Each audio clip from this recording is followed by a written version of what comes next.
Davi, que era descendente de Abraão. Abraão foi pai de Isaac, Isaac foi pai de Jacó, e Jacó foi pai de Judá e dos seus irmãos. Judá foi pai de Pérez e de Zerá, e a mãe deles foi Tamar. Pérez foi pai de Esrom, que foi pai de Arão. Arão foi pai de Aminadab, que foi pai de Nazon, que foi pai de Salmão. Salmão foi pai de Boaz, e a mãe de Boaz foi Raabe, quer dizer. Boaz foi pai de Obed, e a mãe de Obed foi Ruth. Obed foi pai de Jessé, que foi pai do rei Davi. Davi e a mulher que tinha sido esposa de Urias, ou seja, Batseba, foram os pais de Salomão. Salomão foi pai de Roboão, que foi pai de Abias, que foi pai de Asa. Asa foi pai de Josafá, que foi pai de Jorão, que foi pai de Uzias. Uzias foi pai de Jotão, que foi pai de Acás, que foi pai de Ezequias. Ezequias foi pai de Manassés, que foi pai de Amon, que foi pai de Josias. Josias foi pai de Jeconias e dos seus irmãos, no tempo em que os israelitas foram levados como prisioneiros para a Babilônia. Depois que o povo foi levado para a Babilônia, Jeconias foi pai de Salatiel, que foi pai de Zorobabel. Zorobabel foi pai de Abiúde, que foi pai de Eliaquim, que foi pai de Azor. Azor foi pai de Sadoc, que foi pai de Aquim, que foi pai de Eliúde. Eliúde foi pai de Eleazar, que foi pai de Matã, que foi pai de Jacó. Jacó foi pai de José, marido de Maria, e ela, a mãe de Jesus, chamado Messias. Assim houve 14 gerações desde Abraão até Davi, e 14 desde Davi até que os israelitas foram levados para a Babilônia. Daí até o nascimento do Messias também houve 14 gerações. Vamos orar mais uma vez? Pai de amor, é em nome de Jesus que nós te louvamos, te agradecemos por esta passagem bíblica que nós lemos, e queremos agora, Senhor, que o Senhor revele a nós o motivo pelo qual o Senhor traz essa mensagem a nós nessa noite, o motivo pelo qual o Senhor traz esse texto às nossas vidas. Deus, que o Senhor relacione, Pai, esse texto com as nossas vidas e que nós possamos aprender do Senhor. É em nome de Jesus que nós oramos. Amém. Irmãos, este texto, ele nos dá aí uma vazão, uma discussão teológica tremenda.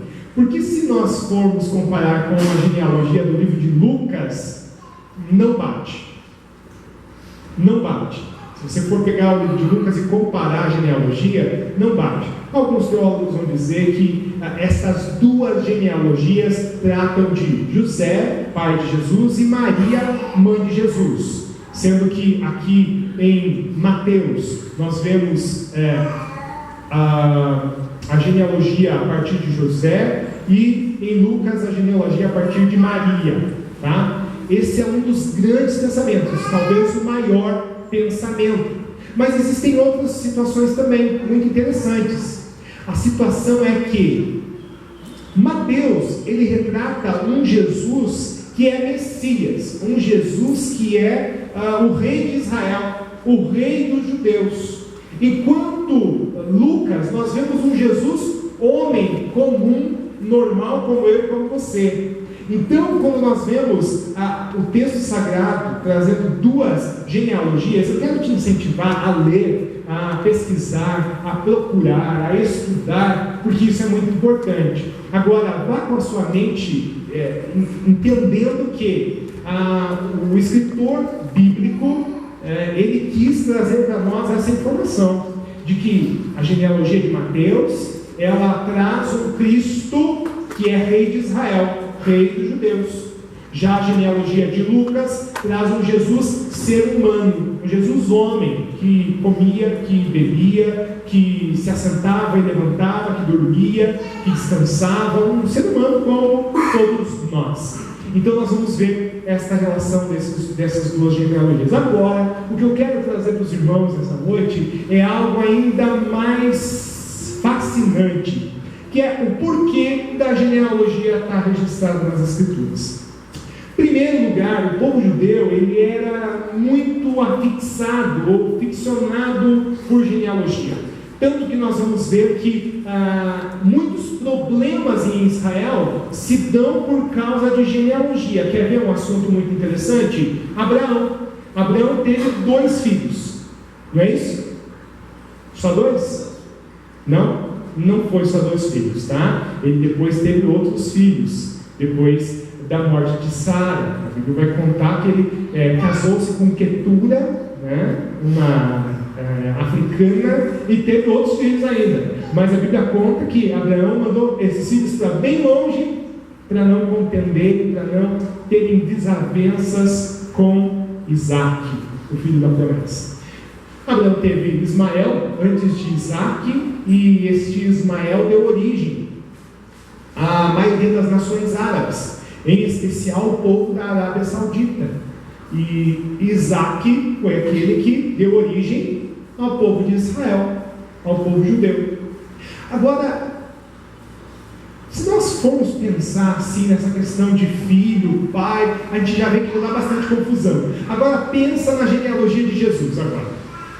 Será que tinha confusão nessa família, sim ou não? Tinha? Olha, irmãos, eu creio que o Senhor Deus quis deixar muito bem registrado a genealogia de Jesus, porque Ele tinha um desejo, um interesse de mostrar que não existia ninguém perfeito, a menos que nós olhemos para Cristo Jesus. Ele sim é perfeito. Mas, se nós formos ver, existem muitos homens de Deus relatados aqui. De Abraão até Davi, nós vemos 14 homens de Deus. De Davi até o cativeiro da Babilônia, nós vemos 14 homens de Deus. Alguns não tão de Deus assim, mas tinha homem de Deus também. E da Babilônia, do cativeiro da Babilônia até José, ou até o Senhor Jesus, dá mais 14 homens. 14 homens. Irmãos, é um homem para chuchu, não é? Mas cada homem desse tem uma história. Cada homem desse tem uma história. E é por isso que eu quero te incentivar a ler a Bíblia Sagrada, porque ali na Bíblia Sagrada nós vamos ver a história desses homens. Nós vamos ver, por exemplo, Abraão. Como Abraão era conhecido nas Escrituras? Você sabe? Alguém sabe? Amigo de Deus. A única vez que você vai encontrar essa expressão amigo de Deus, se relacionando a um ser humano, a um homem, é para Abraão. E aqui a genealogia começa com Abraão. Agora eu quero te falar: um amigo de Deus pode ser mentiroso? Sim ou não? Sim. Opa, tem gente dividida aqui nessa igreja. Diz que divisão não é coisa de Deus. Vamos esclarecer então. Sim e não. Sim e não. Agora eu estou afirmando. Por quê? Porque Abraão ele era homem de Deus, e ele era um homem cheio de Deus, mas ele era um homem que sofria de uma moléstia. Ele sofria de um problema muito sério, crônico, que era a mentira. Você quer ver? Abra a tua Bíblia lá em Gênesis capítulo 12. Nós vamos passear bastante pela Bíblia hoje, tá bom? Gênesis capítulo 12. Nós vamos ler do 11 até o 13.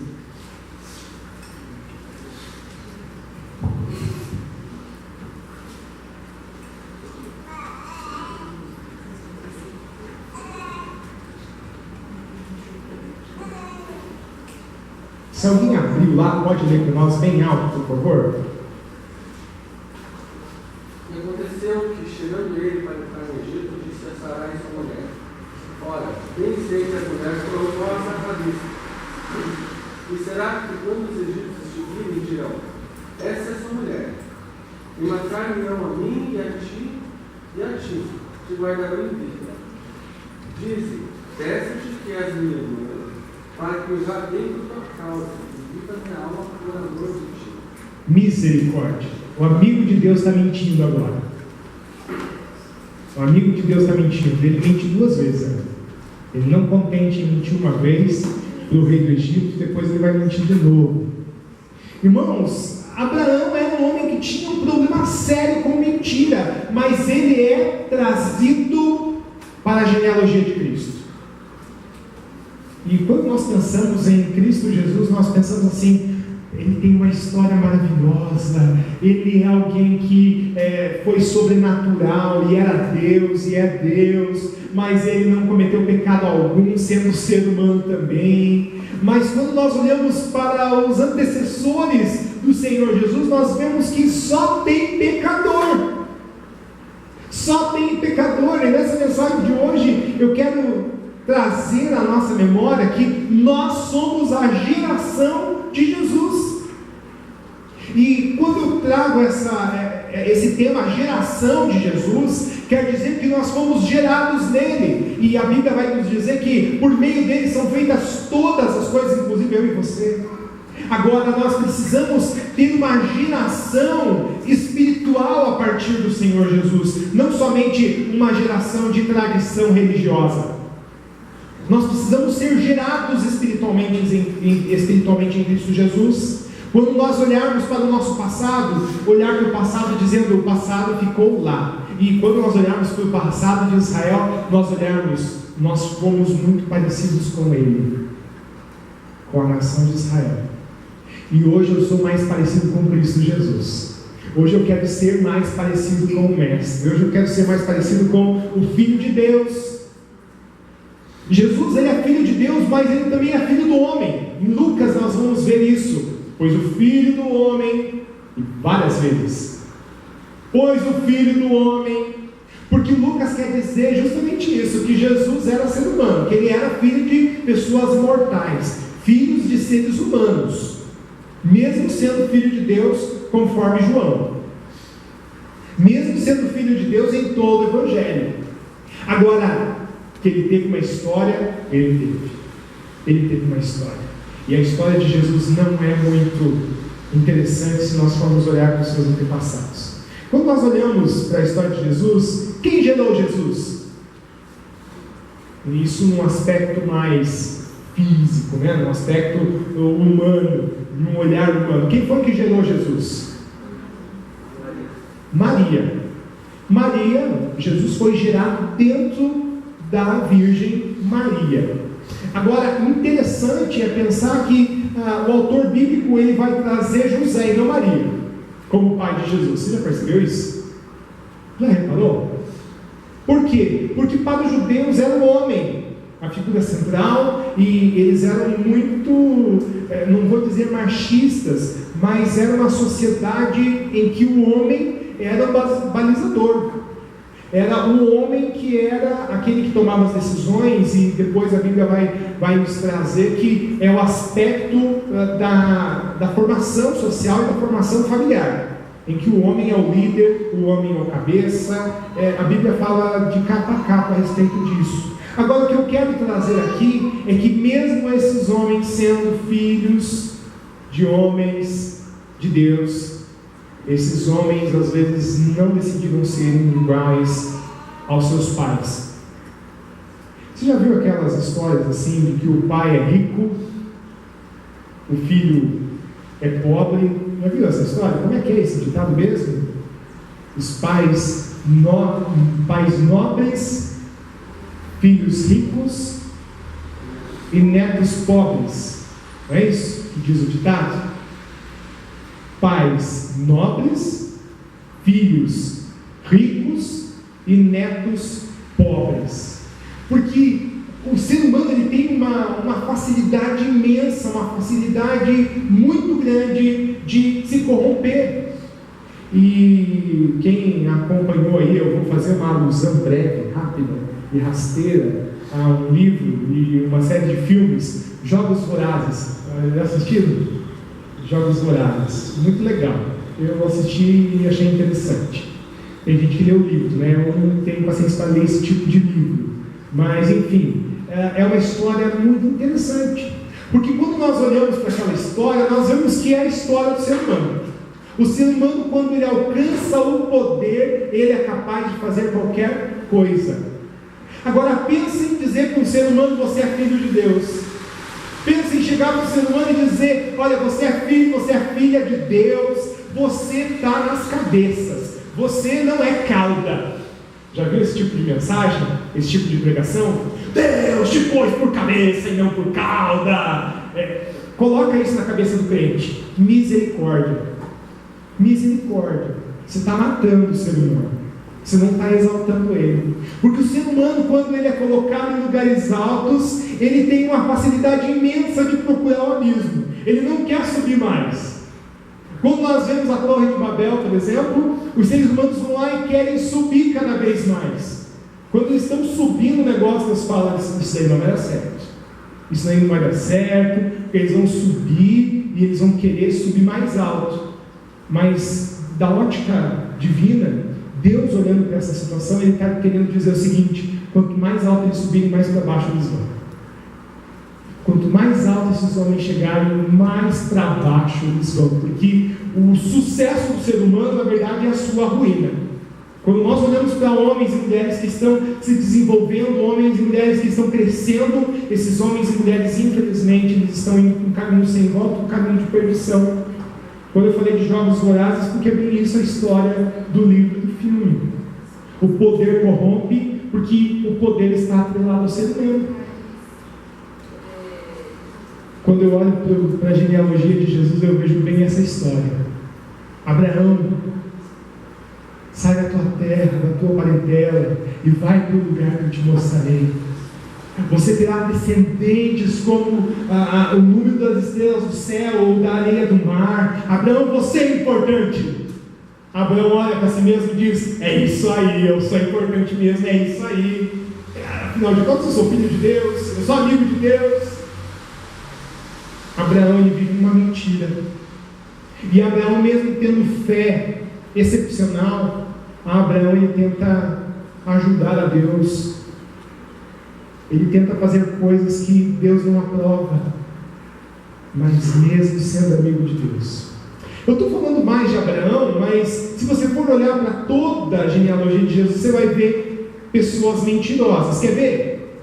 Isaac mentiu? Sim. Gênesis capítulo 26, versículo 7 vai dizer que Isaac cometeu o mesmo pecado do seu pai. Chegou lá numa terra estrangeira, né? Chegou lá na terra estrangeira e disse: mulher, você é muito bonita. Você é muito bonita.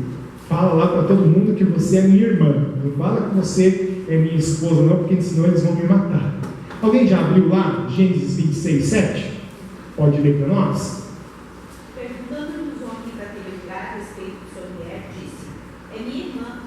Pois temia dizer: é minha mulher, para quê? Dizia ele consigo: os homens do lugar não me matem por amor de Rebeca, porque era formosa até a aparência. Olha só, o principal pecado de Abraão e o principal pecado de Isaac não era mentira, irmãos. O principal pecado deles é não confiar em Deus, não acreditar que Deus iria protegê-los. E quando você vai ver o desenrolar dessas 3 histórias de mentira nesses 2 homens de Deus, você vai ver que os reis chegam dizendo: por que você fez isso com a gente? Por que você mentiu, rapaz? Se você tivesse chegado para mim e falado: olha, ela é minha esposa, eu ia mandar te proteger, agora nós estamos doentes por tua culpa. Abraão não confiou em Deus como ele deveria ter confiado, na proteção de Deus. Alguns vão dizer e exaltar a pessoa de Abraão como se fosse um homem muito parecido com o Senhor Jesus. Embora a sua fé fosse tamanha, em determinados momentos nós vamos ver que a fé de Abraão, ela não é abalada, mas ele tenta dar ajudas para o Senhor. Talvez você enfrente momentos como esses. Você tenta dar ajuda para Deus. Você tenta chegar para Deus e, como uma pessoa que eu conheço, você viu? Mega Sena da virada. Tem que jogar na mega da virada. Mas você é crente, você não joga. Joga, vou dar uma ajuda para o Senhor me abençoar. Eu já ouvi esse tipo de coisa. Vou dar uma ajuda para Deus me abençoar. Não vou falar quem é, ele vai escutar a mensagem depois. Mas, irmãos, eu não preciso ajudar Deus. Deus não precisa de ajuda nenhuma. Ele nem precisa de mim. Se eu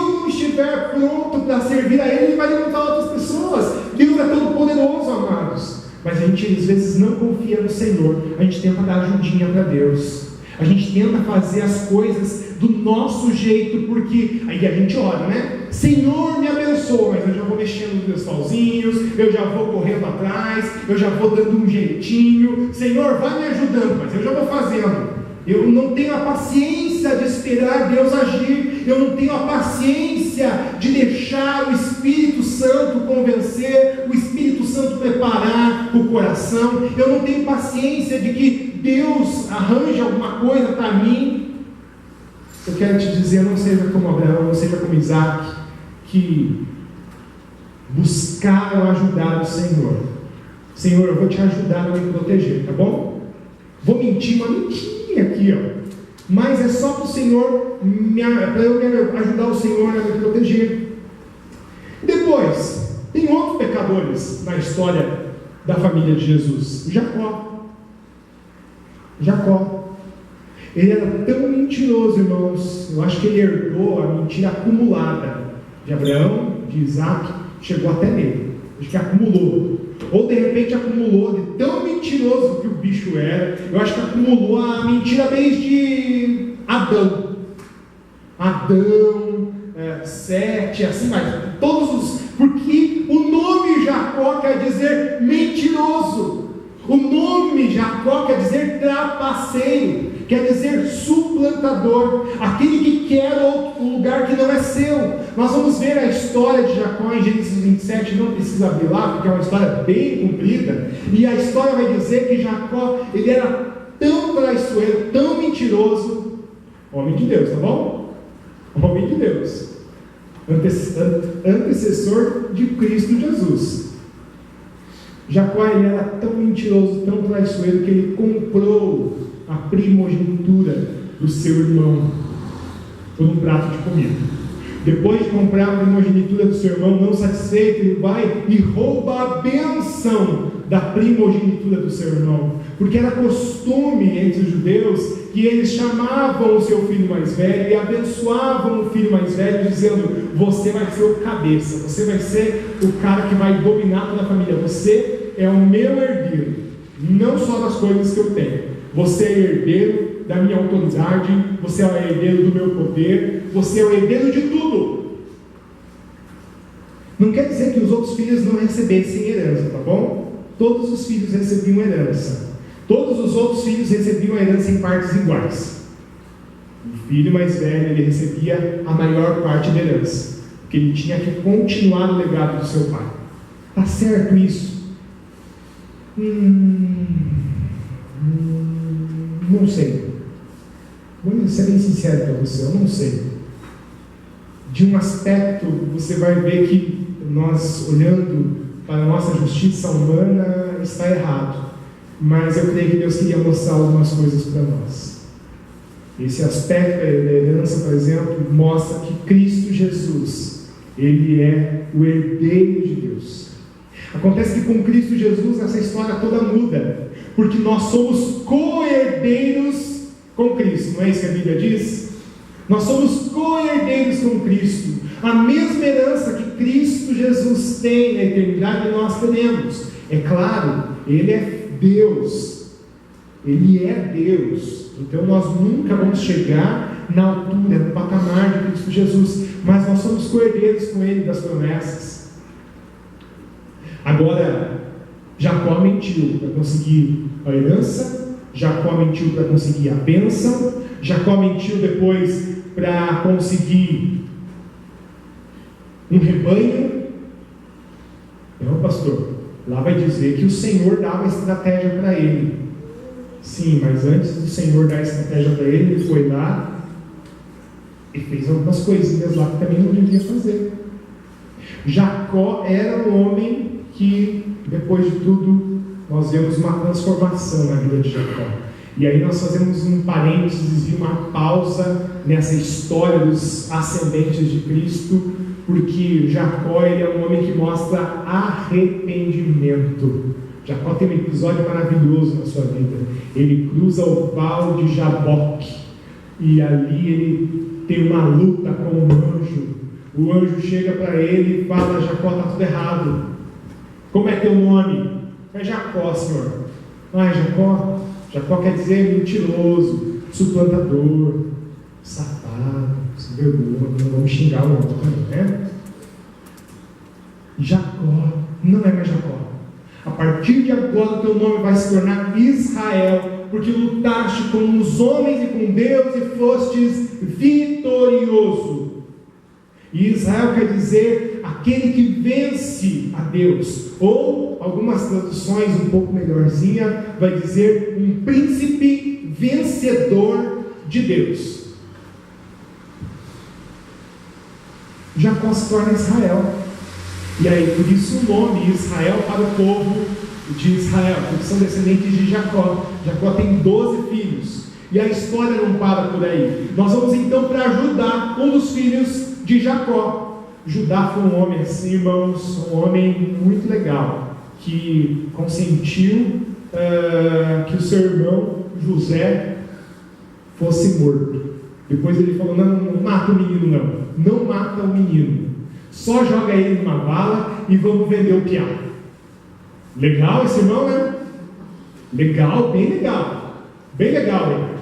Foi menos pecador esse daí, porque os outros queriam matar mesmo. Olha, irmãos, o Judá, ele tem uma vida depois de arrependimento, e a gente vai notando na história de Judá, a partir do versículo do capítulo 38 de Gênesis, nós vamos ver uma história de Judá, que ele tenta fazer as coisas direito, e depois lá, quando ele vai se reconciliar com o irmão, com José no Egito, Judá fala o seguinte: eu quero ficar, eu quero ser punido, porque Deus está requerendo de mim. Os outros irmãos não estavam nem aí, mas Judá disse: eu fui o culpado, eu sou o cara que sou digno de culpa, e Deus está me castigando. Ele fala isso. Agora Judá, antes de chegar nesse ponto, Judá ele tem um problema muito sério: adultério. Gênesis capítulo 38 vai nos contar que Judá tinha 3 filhos.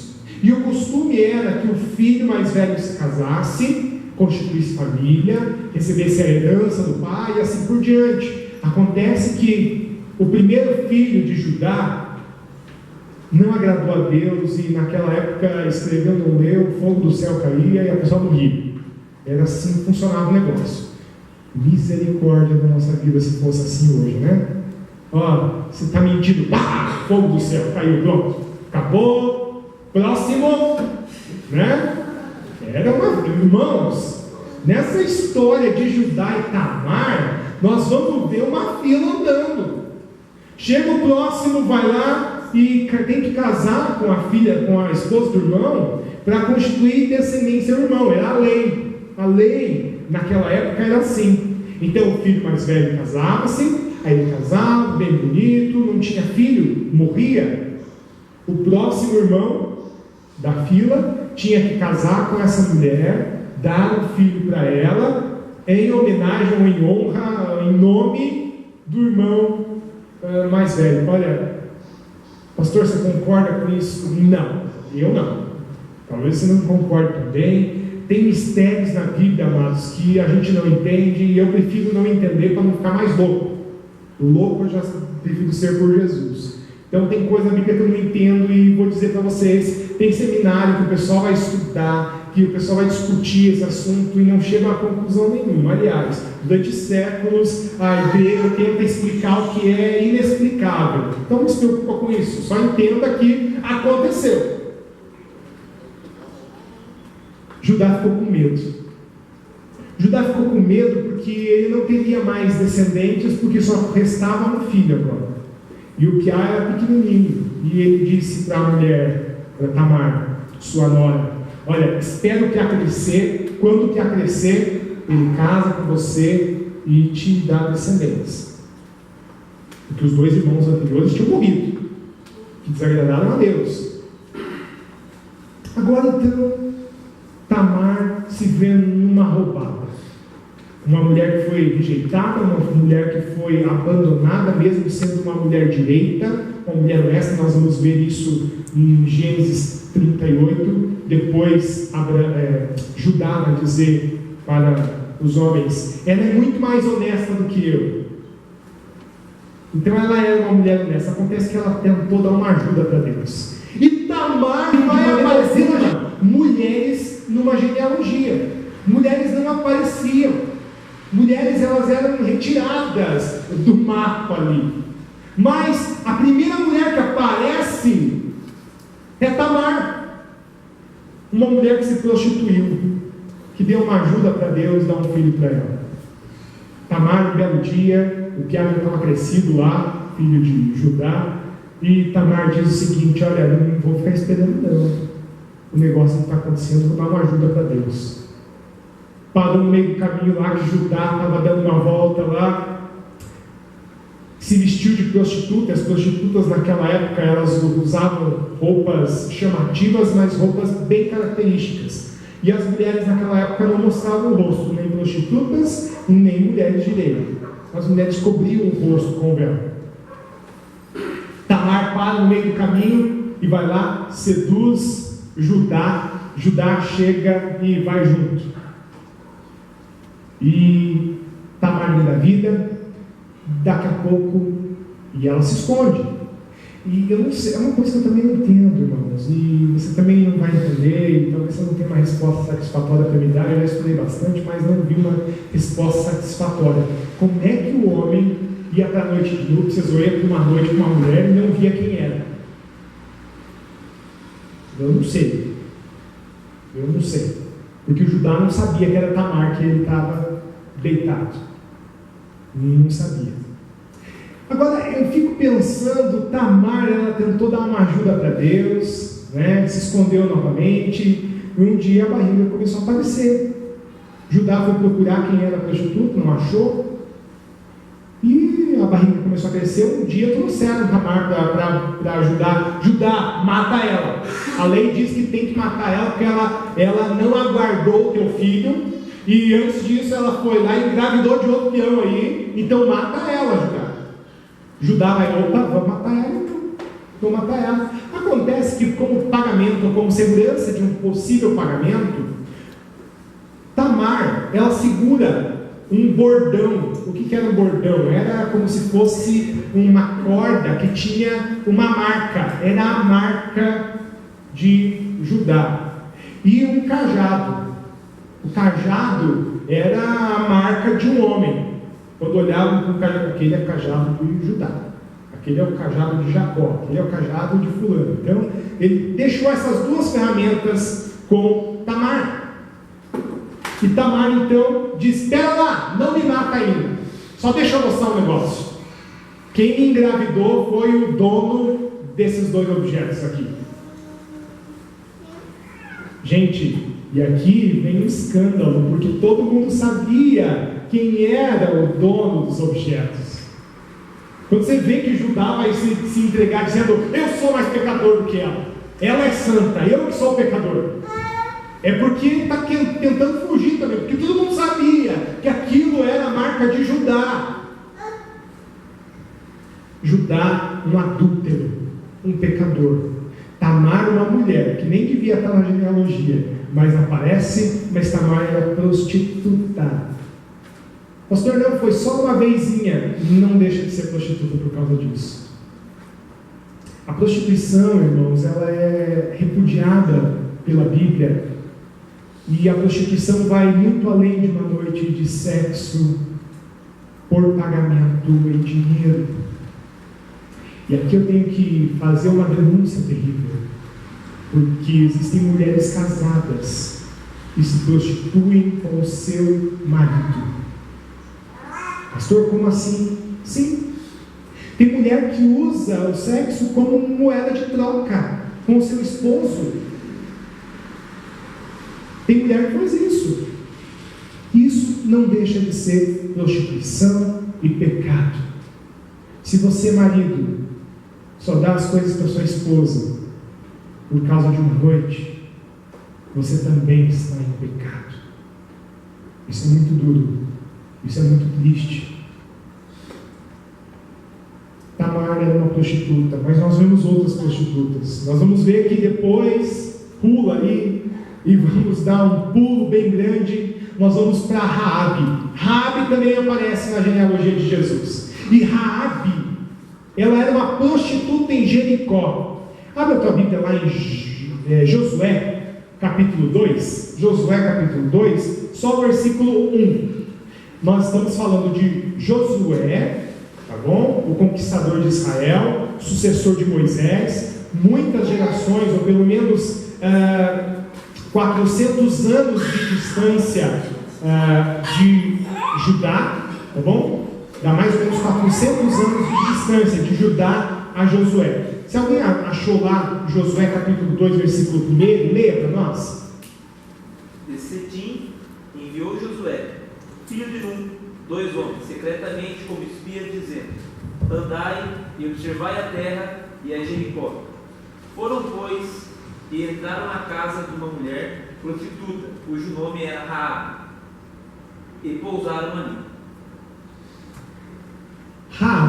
Raabe aparece ali na genealogia de Jesus. Raabe tem 2 problemas, e aí começa um problema grave. Raabe era uma mulher estrangeira, ela não poderia se casar com um homem de Israel, porque os israelitas não podiam se casar com pessoas de outras nacionalidades. Aí abre um outro problema. Raabe era prostituta. Irmãos, só aqui nas minhas contas nós vemos 2 prostitutas sendo antecessoras do Senhor Jesus, e isso para o mundo causa uma estranheza e talvez mostre para as outras pessoas que não creem em Cristo Jesus como o Messias, como o Filho de Deus: olha, está vendo? Um homem que é pecador, porque os pais dele foram pecadores também. Não existe homem santo na Bíblia, verdade. E é isso que o Senhor Jesus quer nos dizer: não existe homem santo.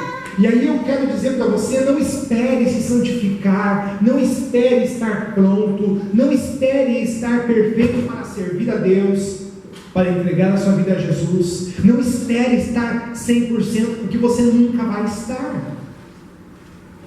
Veja, eu estou falando de homem e mulher aqui de alto calibre, irmãos. Eu estou falando de homem aqui que era amigo de Deus.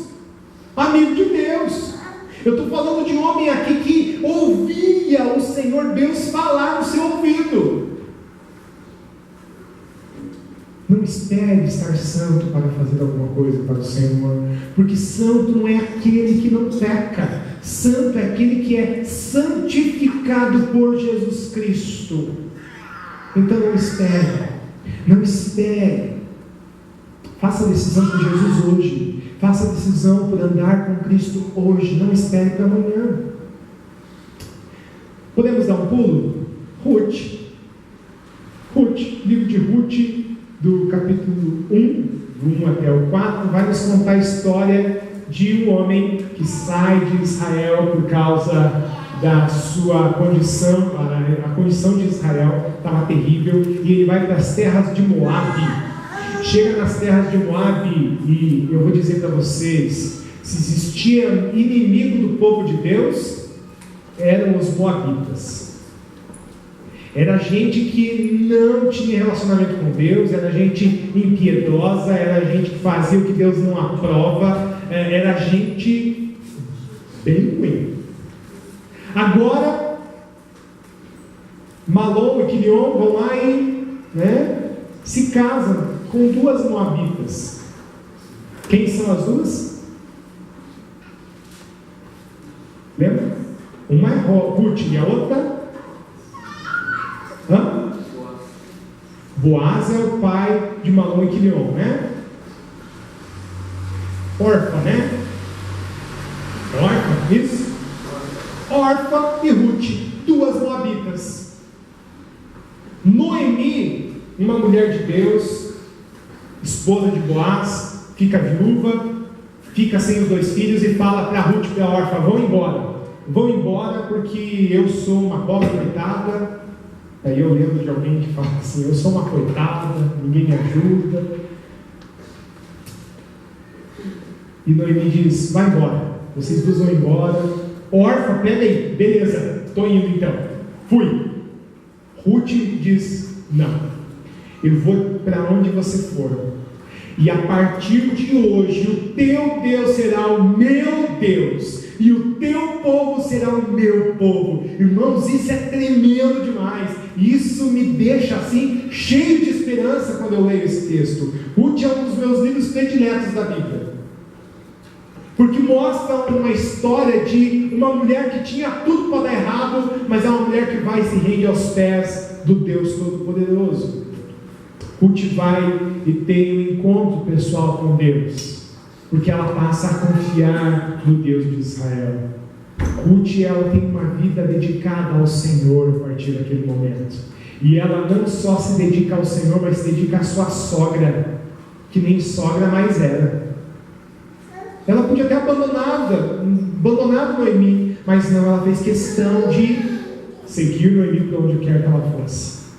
Irmãos, Ruth é um exemplo a ser seguido, e de tantas pessoas que nós vemos aqui na história do Senhor Jesus e nos antecessores do Senhor Jesus. Nós vemos homens pecadores, mulheres pecadoras. Nós vemos Ruth, que aparece ali como uma mulher na genealogia, e para mim já purifica todo o resto da genealogia, porque é uma mulher que segue a Deus como nós deveríamos seguir, confia em Deus como nós deveríamos confiar, se dedica ao Senhor como nós deveríamos nos dedicar. Ruth, ela tem uma história brilhante, e no final da história existe um homem que se apaixona por ela, mas não se apaixona pela sua beleza. Talvez fosse uma mulher bonita, mas ele se apaixona pelas suas atitudes, e ele vai lá e resgata Ruth e casa-se com ela. Ruth foi a mãe de Jessé. Jessé foi o pai do rei Davi. E aí você começa a pensar, agora sim o negócio vai começar a se endireitar, porque Davi era um homem. Qual que era o título de Davi? Oh, glória! Pensa num homem bom, então. Pensa num rapaz direito, pensa num rapaz honesto, o homem segundo o coração de Deus. Só que não. Infelizmente, Davi não era tão legal assim. A Bíblia vai nos contar em 2 Samuel capítulo 11 que Davi, um determinado dia, ele deveria estar na frente de batalha, como sempre esteve a sua vida inteira, e Davi vai descansar. Ele vai descansar. Era o momento dele estar com seus soldados no fronte, na guerra, mas ele abandona tudo e vai descansar. E um belo dia ele acorda cedo. Que dia lindo! Chuva em Curitiba mais uma vez. Aí ele vai para a sacada, olha na sacada, vê lá do outro lado uma mulher bonita. Estava lá a dona tomando banho. O que aquela mulher estava fazendo na sacada pelada? Tomando banho. Ok. Oh, meus irmãos, eu vou te falar de quem era a culpa. Eu vou te responder: quando um não quer, dois não briga. Quando um não quer, dois não briga. Os dois pecaram. E essa mulher e o rei Davi, que era homem segundo o coração de Deus, também pecaram. Desobedeceram a Deus e foram adúlteros. Adultério, mais um adúltero para a história do Senhor Jesus. Davi, homem segundo o coração de Deus, se corrompe. Por causa desse pecado, a nação de Israel foi destruída. Pastor, como assim? Por causa de Davi? Sim, porque Davi tinha tudo para dirigir Israel com autoridade e com mão de Deus, dizendo: Israel, não peque contra o Senhor teu Deus. Israel, nós vamos construir um templo para o Senhor Deus. Mas nem isso Davi não conseguiu. Quem construiu o templo de Jerusalém foi Salomão, seu filho. Salomão sim, pastor. Salomão era filho de Batseba, essa mulher adúltera. Porque Davi não somente adulterou, mas daí ele matou o esposo de Batseba. Olha só, que triste história e triste fim. E quando Natan vai chegar para Davi e diz o seguinte: tem uma coisa para te contar, uma historinha. E Natan conta uma historinha, Davi fica furioso com a historinha e fala: mata esse homem aí que é um perverso. Não, esse homem é você. Davi fala: não mata ele.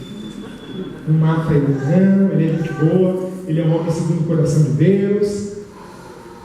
Mas agora, pior do que isso, Natan fala para ele: você tem o privilégio, Davi, de escolher a tua consequência, o castigo. Deus está dando a oportunidade de você escolher o castigo. Qual castigo você quer? Você quer cair pela mão dos homens ou você quer cair pela mão de Deus? Qual é o castigo que ele responde? Eu quero as mãos de Deus, porque Deus é misericordioso e clemente. E cai no castigo de Deus. Dali para frente, a sua família é arrasada, irmãos. E muitas coisas começam a acontecer na vida de Davi. Davi tem Salomão, seu filho, e Salomão começa muito bem. Ele pede até sabedoria para o Senhor Deus. Deus, eu não quero nada, só quero sabedoria. Deus enche Salomão de sabedoria, e a Bíblia vai dizer que nunca houve nem haverá um homem tão sábio quanto Salomão. Pensa num homem inteligente. Albert Einstein, Leonardo da Vinci. Pensa em outro homem qualquer, Steve Hopkins e qualquer outro. Infelizmente não é tão sábio quanto o rei Salomão. Mas Salomão também se corrompeu, e 1 Reis capítulo 11 vai contar dessa corrupção de Salomão, e ele desagrada a Deus. Pastor, que tristeza isso, tudo que o Senhor está falando. Pois é, porque a história é assim, e o povo de Israel pecou, e o povo de Israel só foi para baixo. Daí para frente só foi para baixo, porque Roboão, filho de Salomão, por exemplo, dividiu o reino de Israel. Ele era tão ruim, um homem tão ruim, e a palavra de Deus vai usar Roboão como balizador a partir de então. Quando você vai ler o livro de Reis, pastor, é muito chato ler o livro de Reis. Você vai começar a ter outra ótica sobre o livro de Reis. Quando você olhar lá, e Asa foi tão ruim quanto Roboão, e fulano foi pior do que Roboão, porque tinha um limite. O limite era Roboão. Ele podia ser tão ruim quanto, ou ele podia ser pior ainda. Dali chegou em Roboão, para comparar com Roboão, porque era o traste. E os reis de Israel, sua grande maioria, foram homens ruins e tenebrosos, ao ponto de o povo ser levado cativo para a Babilônia, porque desobedeceram totalmente ao Senhor. Mas há uma esperança. Jesus é a esperança. Quando o texto de Mateus capítulo 1 vai terminar no capítulo 17, falando que e Jesus é o Cristo, ele está querendo dizer o seguinte: Jesus é o Messias, aquele que é ungido por Deus, aquele que não peca, aquele que você não vai ser decepcionado pela pessoa dele. Eu vou te dizer o seguinte: olhe para o pastor e você terá uma grande decepção. Pastor, não fala isso. Alguém já me falou essa semana: não fala isso, pastor. Eu vou continuar falando, irmãos. Olha para o pastor que você vai se decepcionar. Olha para o teu líder de célula. Não, jamais. Valmir, de jeito nenhum. Valmir, olha, é gente boa, é homem segundo o coração de Deus. O Walter é amigo de Deus. O Reginaldo não tem nem o que falar, porque é um homem assim que eu olho para ele. Não olhe para homens. Não olhe para o irmão que está ao teu lado. Não olhe para a pessoa que você pode admirar. Olhe somente para Jesus o Cristo, Jesus o Messias, porque ele não sofre sombras de variação, diz a Escritura Sagrada. Ele não é volúvel como os seres humanos, ele é perfeito. Olhe para Cristo Jesus. E nas próximas semanas eu vou continuar falando de Jesus, porque nós estamos no mês do Natal. Alguns dizem que esse é o primeiro dia, ou o primeiro domingo, na verdade, do Advento. O Advento foi celebrado pelo catolicismo durante anos e alguns reformadores continuaram com esse pensamento do Advento, ou seja, o dia do Natal ele é importante como um marco para a cristandade e nós no mês de dezembro precisamos refletir sobre o Natal e eu gosto de pensar assim, eu gosto de refletir. Há 3 anos eu sou pastor aqui, há 2 anos eu sou pastor aqui e é o 3º ano que eu estou pregando no mês do Natal sobre a mensagem de Jesus o Cristo. 2013, 2014, agora 2015. Dezembro falando sobre esse tema. Porque Jesus, ele não decepciona. Jesus, ele é perfeito. E Jesus, ele é Deus. Se os seus antecessores foram um problema, Jesus é a solução. Se a tua vida hoje é um problema, Jesus é a solução. Se você não vê finalização para todo esse tumulto, Jesus é a solução. Amém? Vamos orar?